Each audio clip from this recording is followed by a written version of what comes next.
अथ श्री ब्रह्म विवर्त महापुराणे ब्रह्मखंडे त्रयोविंशोऽध्याय।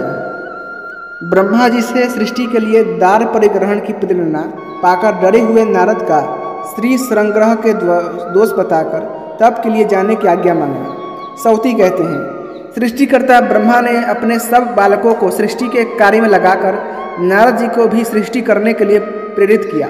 उन्होंने वेद वेदांगों के पारंगत विद्वान नारद से यह सत्य हित कर वेद सार स्वरूप और परिणाम में सुख देने वाली बात कही। ब्रह्मा जी ने कहा, कुल में श्रेष्ठ मेरे प्राण वल्लभ पुत्र हे नारद, आओ तुम ज्ञान दीप की शिखा से अज्ञानांधकार का निवारण करने वाले हो।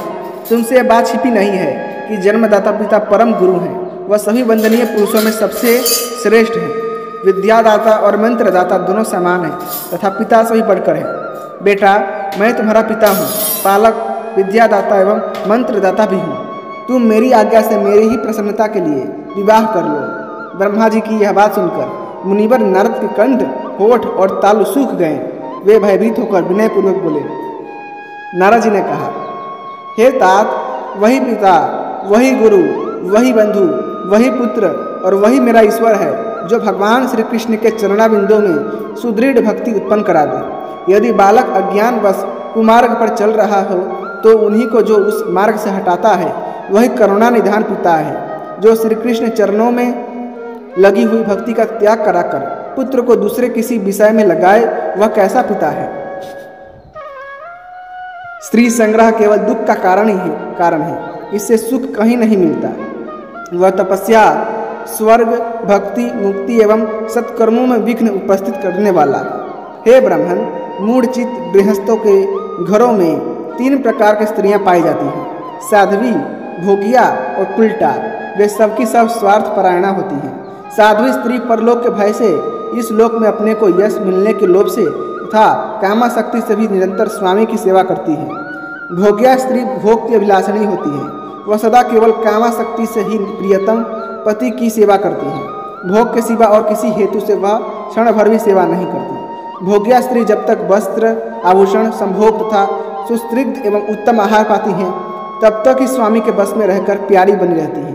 उल्टा नारी कुल में अंगार के समान है। वह कुल का नाश करने वाली है।